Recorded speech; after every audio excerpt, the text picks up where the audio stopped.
कयामत एक दिन तमाम दुनिया, इंसान, हैवान, जिन, फरिश्ते, आसमान और जो कुछ इनमें है सब फना हो जाएंगे। अल्लाह के सिवा कुछ बाकी न रहेगा।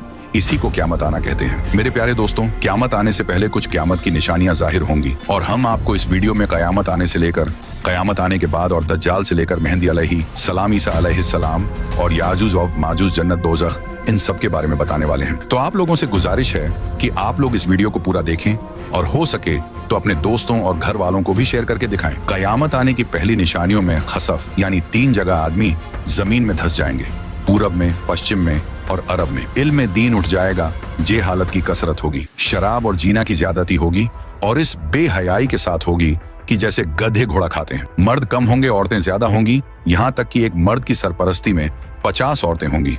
माल की ज्यादती होगी। अरब में खेती और बाग और नहरें जारी होंगी।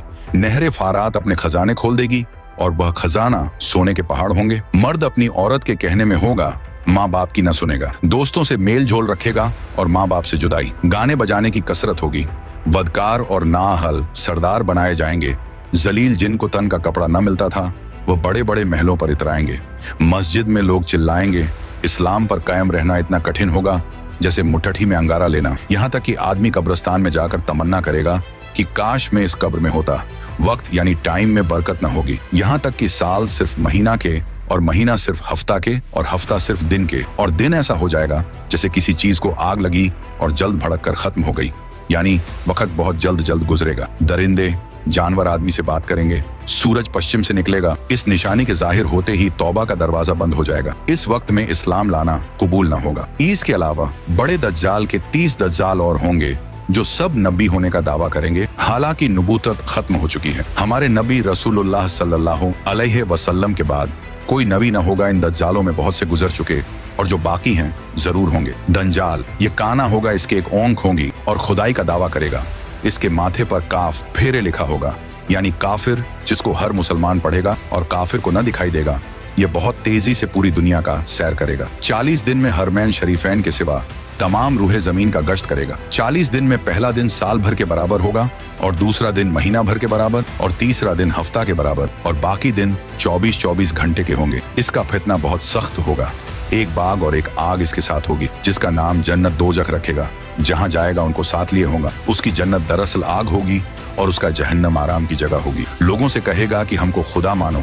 जो उसे खुदा कहेगा उसे अपनी जन्नत में डालेगा और जो इनकार करेगा उसे अपने जहन्नम में फेंक देगा। मुर्दे जलाएगा, पानी बरसाएगा, जमीन को हुक्म देगा, वह सब्जे उगाएगी। वीराने में जाएगा तो वहां के दफीने शहद की मक्खियों की तरह दल के दल उसके साथ हो जाएंगे। इस किस्म के बहुत से शोबदे दिखाएगा और हकीकत में यह सब जादू के करिश्मे होंगे। वाकई में कुछ ना होगा, इसीलिए उसके वहां से जाते ही लोगों के पास कुछ ना रहेगा। जब हरमैन शरीफैन में जाना चाहेगा तो फरिश्ते उसका मुंह फेर देंगे।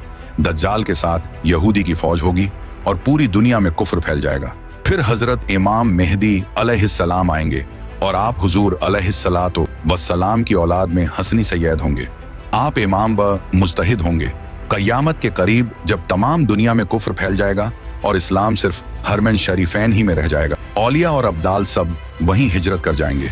रमजान शरीफ का महीना होगा। काबा शरीफ का तवाफ कर रहे होंगे हजरत इमाम मेहदी अलैहिस्सलाम भी वहां मौजूद होंगे। औलिया उन्हें पहचानेंगे और तमाम मुसलमान को उनसे बैत लेने को कहेंगे, लेकिन वह सब इनकार करेंगे तो गैब से आवाज आएगी, यह अल्लाह का खलीफा मेहदी है, उसकी बात सुनो और उसका हुक्म मानो। तो फिर तमाम मुसलमान उनके हाथ पर बैत करेंगे। फिर हजरत इमाम मेहदी रदी अल्लाह अन्हो सबको अपने साथ लेकर मूल के शाम आ जाएंगे। फिर हजरत ईसा अलैहिस्सलाम का आसमान से उतरना होगा। जब दज्जाल सारी दुनिया में फिर आकर मुल्क के शाम को जाएगा, उस वक्त हजरत ईसा अलैहिस्सलाम दमिश्क की जामे मस्जिद के पूर्वी मीनार पर आसमान से उतरेंगे। ये सुबह का वक्त होगा। फजर की नमाज के लिए इकामत हो चुकी होगी। हजरत इमाम मेहदी अलैहिस्सलाम नमाज पढ़ाएंगे और उधर दज्जाल मलून हजरत ईसा अलैहिस्सलाम की सॉस की खुशबू से पिघलना शुरू होगा, जैसे पानी से नमक पिघलता है, और आपकी सांस की खुशबू वहां तक जाएगी जहां तक निगाह पहुंचती है। दज्जाल भागेगा, आप उसका पीछा करेंगे और उसकी पीठ में नेजा मारेंगे, इससे वह वासिले जहन्नम होगा।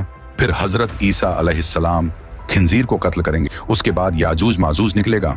यह एक कौम है। याफिस बिन नूह अलैहिस्सलाम की औलाद से इनकी तादाद बहुत ज्यादा है। ये जमीन में फसाद करते थे। बहार के मौसम में हरी चीजें सब खा जाते और सूखी चीजों को लाद ले जाते, आदमियों को भी खा लेते और जंगली जानवरों सांपों बिच्छुओं तक को चट कर जाते। ये सब देखकर हजरत बुल्करनैन ने उन्हें दीवार खींचकर उनका आना रोक दिया। लेकिन जब दज्जाल को कत्ल करके अल्लाह के हुक्म से हजरत ईसा अलैहिस्सलाम मुसलमानों को कोहे तूर पर ले जाएंगे, तब दीवार तोड़कर यह याजूज व माजूज निकलेंगे और जमीन में बड़ा फसाद मचाएंगे, लूट मार कत्ल वगैरह करेंगे। फिर अल्लाह ताला हजरत ईसा अलैहिस्सलाम की दुआ से उन्हें हलाक व बर्बाद कर दे। फिर जितने यहूदी ईसाई बचे रहे होंगे वह आप पर ईमान लाएंगे। उस वक्त तमाम जहां में दीन एक दीन इस्लाम होगा और मजहब एक मजहब अहले सुन्नत होगा। और उस वक्त का बच्चे सांप से खेलेंगे, शेर और बकरी एक साथ चरेंगे, आप निकाह करेंगे और औलाद भी होगी, 40 बरस तक रहेंगे और बाद वफात रोजे अनवर में दफन होंगे। उसके बाद दाब्बतुल अर्द निकलेगा। यह एक अजीब शक्ल का जानवर है जो कि कोहे सफा से निकलेगा, तमाम शहरों में बहुत जल्द फिरेगा, फसाहत से कलाम करेगा। उसके हाथ में हजरत मूसा अलैहिस्सलाम का आसा और हजरत सुलेमान की अंगूठी होगी। असा से मुसलमान के माथे पर एक चमकदार निशान लगाएगा और अंगूठी से काफिर के माथे पर एक काला धब। उस वक्त तमाम मुस्लिम व काफिर अलानिया जाहिर होंगे, यानी खुल्लम खुल्ला पहचाने जाएंगे। यह निशानी कभी न बदलेगी और जो लोग ईमान लाना चाहेगा वह कभी हरगिज ईमान न लाएगा और जो मुसलमान है हमेशा ईमान पर कायम रहेगा। हजरत ईसा अलैहिस्सलाम की वफात के बाद जब कयामत आने को सिर्फ 40 बरस रह जाएंगे, तब एक ठंडी खुशबूदार हवा चलेगी जो लोगों को बगलों के नीचे से गुजरेगी, जिसका असर यह होगा कि मुसलमान की रूह निकल जाएगी और काफिर ही काफिर रह जाएंगे। उन्हीं काफिरों पर कयामत आएगी। ये चंद निशानियां इस वीडियो में बयान की गई, उनमें से बाज जाहिर हो चुकी और कुछ बाकी हैं। जब निशानियां पूरी हो जाएंगी और मुसलमानों की बगलों से वह खुशबूदार हवा गुजरेगी जिससे तमाम मुसलमानों की वफात हो जाएगी, तो उसके बाद फिर 40 बरस का जमाना ऐसा गुजरेगा जिसमें किसी को औलाद यानी बच्चे पैदा न होगी, यानी 40 बरस से कम उम्र का कोई न रहेगा और दुनिया में काफिर ही काफिर हों। अल्लाह कहने वाला कोई न होगा, कोई अपनी दीवार लीपता होगा, कोई खाना खाता होगा, मतलब सब अपने अपने काम में लगे होंगे कि एकाएक अल्लाह ताला के हुक्म से हजरत इसराफील अलैहिस्सलाम सूर फूकेंगे। पहले उसकी आवाज हल्की हो, बाद में धीरे धीरे बहुत तेज हो जाएगी। लोग कान लगाकर उसकी आवाज सुनेंगे और बेहोश होकर गिर पड़ेंगे और मर जाएंगे। फिर आसमान, जमीन, दरिया, पहाड़, यहाँ तक कि खुद सूर और इजराफील और तमाम फरिश्ते फना हो जाएंगे। उस वक्त सिवा अल्लाह वाहिद हकीकी के कोई ना होगा। फिर जब अल्लाह ताला चाहेगा इसराफील अलैहिस्सलाम को जिंदा करेगा और सूर को पैदा करके दोबारा फूंकने का हुक्म देगा और सूर फूंकते ही तमाम अव्वलीन व आखरीन फरिश्ते, इंसान, जिन, हैवानात सब मौजूद हो जाएंगे। लोग कब्रों से निकल पड़ेंगे, उनका आमाल नामा उनके हाथ में दिया जाएगा और हश्र के मैदान में लाए जाएंगे। यहाँ हिसाब व जजा के इंतजार में खड़े होंगे। जमीन तांबे की होगी, सूरज निहायत तेजी पर सर से बहुत करीब हो, गर्मी की सख्ती से भेजे खोलते होंगे, जबानें सूख कर कोटा हो जाएंगी, बाजों की मुंह से बाहर निकल आएंगी, पसीना बहुत आएगा, किसी के टखने तक, किसी के घुटने तक, किसी के गले तक, किसी के मुंह तक। जिसका जैसा अमल होगा वैसी ही तकलीफ होगी। फिर पसीना भी निहायत बदबूदार होगा। इसी हालत में बहुत देर हो जाएगी। 50,000 बरस का तो वह दिन होगा और इसी हालत में आधा गुजर जाएगा। लोग सिफारिशी तलाश करेंगे जो इस मुसीबत से छुटकारा दिलाए और जल्द फैसला हो। सब लोग मशवरा करके हजरत आदम अलैहिस्सलाम के पास जाएंगे। वह फरमाएंगे, हजरत नूह के पास जाओ। वह हजरत इब्राहिम के पास भेजेंगे। हजरत इब्राहिम हजरत मूसा अलैहिस्सलाम के पास जाने को कहेंगे। हजरत मूसा हजरत ईसा अलैहिस्सलाम के पास भेजेंगे। हजरत ईसा हमारे आकरा मौला रहमत आलम सरदार अंबिया मोहम्मद मुस्तफ़ा सल्लल्लाहु अलैहि वसल्लम के पास भेजेंगे। जब लोग हमारे हुजूर से फरियाद करेंगे और शफात की दरख्वास्त लाएंगे तो हुजूर फरमाएंगे कि मैं इसके लिए तैयार। यह फरमाकर बारगाहे इलाही में सजदा करेंगे। अल्लाह ताला फरमाएगा, ए मोहम्मद सर उठाओ, कहो सुना जाएगा, पाओगे शफात करो कबूल की जाएगी। अब हिसाब शुरू होगा। भीजाने अमल में आमाल तौले जाएंगे। अपने ही हाथ पांव बदन के आजा अपने खिलाफ गवाही देंगे। जमीन के जिस हिस्से पर कोई अमल किया था वह भी गवाही देने को तैयार होगा। न कोई यार होगा, न मददगार, न बाप बेटे के काम आवे, न बेटा बाप के। आमाल पूछे जा रहे हैं। जिंदगी भर का सब किया हुआ सामने है ना। गुनाह से इनकार कर सकता है, न कहीं से नेकियों मिल सकती। इस बेवसी के वक्त में दस्तगीर बेकसाम हुजूर पुर नूर महबूब खुदा मोहम्मद मुस्तफ़ा सल्लल्लाहु अलैहि वसल्लम काम आएंगे और अपने मानने वालों की शफात फरमाएं। हुजूर की शफात कई तरह की होगी। बहुत से लोग आपकी शफात से बेहिसाब जन्नत में दाखिल होंगे और बहुत से लोग जो दोजक के लायक हों हुजूर की सिफारिश से दोजक से बच जाएंगे और जो गुनहगार मुसलमान दोजख में पहुंच चुके होंगे वह हुजूर की शफात से दोजख से निकाले जाएं। जन्नतियों की शफात करके उनके दर्जे बुलंद कराएंगे। हुजूर के अलावा बाकी अंबिया, सहाबा, ओलमा, औलिया, शोहदा, हुनफाज, हुज्जाज भी शफात करें। लोग ओलमा को अपने तल्लुकात याद दिलाएंगे। अगर किसी ने आलिम को दुनिया में वजू के लिए पानी लाकर दिया होगा तो वह भी याद दिलाकर शफात के लिए कहेगा और वह उसकी शफात करे। यह कयामत का दिन जो 1000 बरस का दिन होगा, जिसकी मुसीबतें वे शुमार व नाकाबिले बर्दाश्त होंगी, यह दिन अंबिया, औलिया, सालेहीन के लिए इतना हल्का कर दिया जाएगा कि मालूम होगा कि इसमें इतना वक्त लगा जितना एक वक्त की फर्ज नमाज में लगता, बल्कि इससे भी कम। यहाँ तक कि बाजों के लिए तो पलक झपकने में सारा दिन तय हो जाए। सबसे बड़ी नेमत जो मुसलमानों को उस दिन मिलेगी वह अल्लाह ताला का दीदार होगा।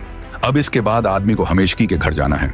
किसी को आराम का घर मिलेगा जिसके ऐश व आशाइश की कोई इंतहा नहीं, इसको जन्नत कहते हैं। किसी को तकलीफ के घर में जाना पड़ेगा जिसकी तकलीफ की कोई हद नहीं, उसे जहन्नम और दोजख कहते। इनका इनकार करने वाला काफिर है।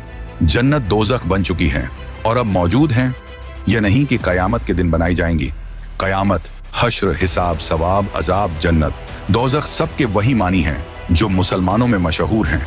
लिहाजा जो आदमी इन चीजों को तो हक कहे मगर इनके मानी कुछ और कहे, मसलन यह कहे कि सवाब के मानी इन चीजों का मुनकिर है और जो मुनकिर है वह काफिर। कयामत बेशक जरूर कायम होगी, इसका इनकार करने वाला काफिर है। हश्र रूह और जिस्म दोनों का होगा। जो कहे सिर्फ रूहें उठेंगी, जिस्म जिंदा ना होंगे, वह भी काफिर है। दुनिया में जो रूह जिस बदन में थी उस रूह का हश्र उसी बदन में होगा। ऐसा नहीं कि नया बदन पैदा करके उसमें रूह डाली जाएगी। बदन के अज्जा अगरचे मरने के बाद इधर ऊपर हो गए और जानवरों की खुराक हो गए, मगर अल्लाह ताला उन सब बॉडी पार्ट को जमा करके कयामत के दिन उठाएगा। हिसाब हक है, आमाल का हिसाब होगा। मीजान हक है, यह एक तराजू होगी, इसके 2 पल्ले होंगे, इस पर लोगों के अच्छे बुरे अमल तौले जाएंगे। पुल सिरात हक है, यह एक पुल है जो जहन्नम के ऊपर बाल से ज्यादा बारीक और तलवार से ज्यादा तेज। जन्नत का रास्ता है, सबको इस पर चलना होगा। काफिर न चल सकेगा और जहन्नम में गिर जाएगा। मुसलमान पार हो जाएंगे कोई तो इतनी जल्दी जैसे बिजली चमकी। अभी इधर थे, अभी उधर पहुंच गए। कोई तेज हवा की तरह, कोई तेज घोड़े की तरह, कोई धीरे धीरे, कोई गिरते पड़ते, कांपते लंगड़ाते। जितना अच्छा अमल होगा उतनी ही जल्दी पार होगा। हौजे कौसर जो हमारे नबी सल्लल्लाहु अलैहि वसल्लम को दिया गया है, हक है उसकी लंबाई 1 महीना का रास्ता है और उतनी ही चौड़ाई है। उसके किनारे सोने के हैं, उन पर मोती के कुब्बे बने हैं। उसकी तह मुश्क की है, उसका पानी दूध से ज्यादा सफेद और शहद से ज्यादा मीठा है और मुश्क से ज्यादा खुशबूदार है। जो उसका पानी एक बार पिएगा कभी प्यासा ना होगा। उस पर पानी पीने के बर्तन सितारों से भी गिनती में। उसमें जन्नत से 2 नहरें झूरे हैं, एक सोने का दूसरा चांदी का। मकाम महमूद अल्लाह ताला अपने हबीब मोहम्मद मुस्तफ़ा सल्लल्लाहु अलैहि वसल्लम को मकाम महमूद देगा, जहां अगले पिछले सब आपकी तारीफ करेंगे। लेवा उल हम्द ये एक झंडा है जो हमारे आका मोहम्मद मुस्तफ़ा सल्लल्लाहु अलैहि वसल्लम को क़यामत के दिन मिलेगा, जिसके नीचे हजरत आदम अलैहिस्सलाम से लेकर क़यामत तक जितने मुसलमान हुए हैं, नबी वली सब इसी झंडे तले जमा हो। जन्नत एक बहुत बड़ा अच्छा घर है जिसको अल्लाह ताला ने मुसलमानों के लिए बनाया है। उसकी दीवार सोने चांदी की ईंटों और मुश्क के गारे से बनी। जमीन जाफरान व अंबर की है, कंकरियों की जगह मोती जवाहरात है। इसमें जन्नतियों के रहने के लिए नेहायत खूबसूरत हीरे, जेवरात और मोती के बड़े बड़े महल और खेमे हैं। जन्नत में 100 दर्जे हैं। हर दर्जा की चौड़ाई इतनी है जितनी जमीन से आसमान तक। दरवाजे इतने चौड़े हैं कि एक बाजू से दूसरे बाजू तक। तेज घोड़ा 70 बरस में पहुंचे जन्नत में ऐसी नेमतें होंगी जो किसी के ख्वाबो ख्याल में भी नहीं आती। तरह तरह के फल मेवे, दूध, शहद, शराब। जन्नत की शराब में न बू होगी न नशा, और अच्छे अच्छे खाने, बढ़िया बढ़िया कपड़े जो दुनिया में कभी किसी को नसीब न हुए। वह जन्नतियों जाएंगे खिदमत के लिए हजारों साफ सुथरे गलमान और सोहबत के लिए। सैकड़ों हूरें मिलेंगी जो इतनी खूबसूरत हैं कि अगर कोई इनमें से दुनिया की तरफ झांके तो उसकी चमक और खूबसूरती से सारी दुनिया के लोग बेहोश हो जाएं। बहिश्त में न नींद आएगी, न बीमारी होगी, न कोई डर होगा, न कभी मौत आएगी, न किसी किस्म की कोई तकलीफ होगी, बल्कि हर तरह का आराम होगा और हर ख्वाहिश पूरी होगी। और सबसे बढ़कर नेमत अल्लाह ताला का दीदार होगा। दोजख यह भी एक घर है। इसमें धूप, अंधेरी और तेज काली आग है जिसमें रोशनी का नाम नहीं। यह बदकारों और काफिरों के रहने के लिए बनाया गया है। काफिर इसमें हमेशा कैद रखे जाएंगे। इसकी आग दम बदम बढ़ती रहेगी। जहन्नम की आग इतनी तेज है कि सुई के नाके के बराबर खोल दिया जाए तो तमाम जमीन वाले सब के सब उसकी गर्मी से मर जाएं। अगर जहन्नम का कोई दरोगा दुनिया में आ जाए तो उसकी डरावनी सूरत देखकर तमाम लोगों की जान निकल जाए, कोई जिंदा न बचे। जहन्नमियों को तरह तरह का अजाब दिया जाएगा। बड़े बड़े सांप बिच्छू काटेंगे, भारी भारी हथौड़ों से सर को चला जाएगा। भूख प्यास बहुत लगेगी। तेल के तलछट के ऐसा खौलता पानी और पीप पीने को, कांटेदार जहरीला फूल खाने को मिलेगा। जब उस फल को खाएंगे तो यह गले में रुक जाएगा। उसके उतारने को पानी मांगेंगे तो खौलता पानी दिया जाएगा। उसके पीने से आंतों के टुकड़े टुकड़े होकर बह जाए। प्यास इस बला की होगी कि इसी पानी पर तोंस के मारे हुए ऊंट की तरह गिरेंगे। कुप्रकार जब अजाब से आजिज आकर मौत की तमन्ना करेंगे और मौत भी ना आएगी तो आपस में मशवरा करके जहन्नम के दारोगा हजरत मलिक अलैहिस्सलाम को पुकार कर कहेंगे कि अब अपने रब से हमारा किस्सा तमाम करा दो। हजरत मालिक 1000 बरस तक न देंगे। 1000 बरस के बाद कहेंगे, मुझसे क्या कहते हो, उससे कहो जिसकी नाफरमानी की है। तब फिर 1000 बरस तक अल्लाह ताला को उसके रहमत के नामों से पुकारेंगे। वह 1000 बरस तक जवाब न देगा। इसके बाद फरमाएगा, दूर हो, जहन्नम में पड़े रहो, मुझसे बात ना करो। उस वक़्त कुफ्फार हर किस्म की खैर से नाउम्मीद हो जाएंगे और गधे की आवाज की तरह चिल्लाकर रोएंगे। पहले आंसू निकलेगा, जब आंसू खत्म हो जाएगा तो खून रोएंगे। रोते राते गालों में खंदकों की तरह गड्ढे पड़ जाएंगे। रोने का खून और पीप इतना होगा कि अगर कश्तियों डाली जाए तो चलने लगें। जहन्नमियों की शक्ल ऐसी बुरी होगी कि अगर कोई जहन्नमी दुनिया में उसी सूरत पर लाया जाए तो तमाम लोग उसकी बदसूरत और बदबू की वजह से मर जाएं। आखिर में काफिरों के लिए यह होगा कि हर काफिर को उसके खुद के बराबर संदूक में बंद करेंगे, फिर आग भड़काएंगे और आग का फुफल लगाएंगे। फिर यह संदूक आग के दूसरे संदूक में रखा जाएगा और उन दोनों के बीच में आग जलाई जाएगी और उसमें भी कुफ्त लगा दिया जाएगा। फिर उसी तरह इस संदूक को एक और संदूक में रखकर आग का कुफ्ल लगाकर आग में दिया जाएगा। तो अब हर काफिर यह समझेगा कि इसके सिवा अब कोई आग न रहा और यह अजाब बालाए अजाब है और अब हमेशा इसके लिए अजाब ही रहेगा जो कभी खत्म न होगा। जब सब जन्नती जन्नत में पहुंच जाएंगे और जहन्नम में सिर्फ वही लोग रह जाएंगे जिन्हें हमेशा वहां रहना है। उस वक़्त जन्नत और दोजक के बीच में मौत मेढ़ी की शक्ल में लाकर खड़ी की जाएगी। फिर एक पुकारने वाला जन्नत वालों को पुकारेगा। वह डरते हुए झांकेंगे कि ऐसा न हो कि यहाँ से निकलने का हुक्म हो। फिर जहन्नमियों को पुकारे। वह खुश होकर झांकेंगे कि शायद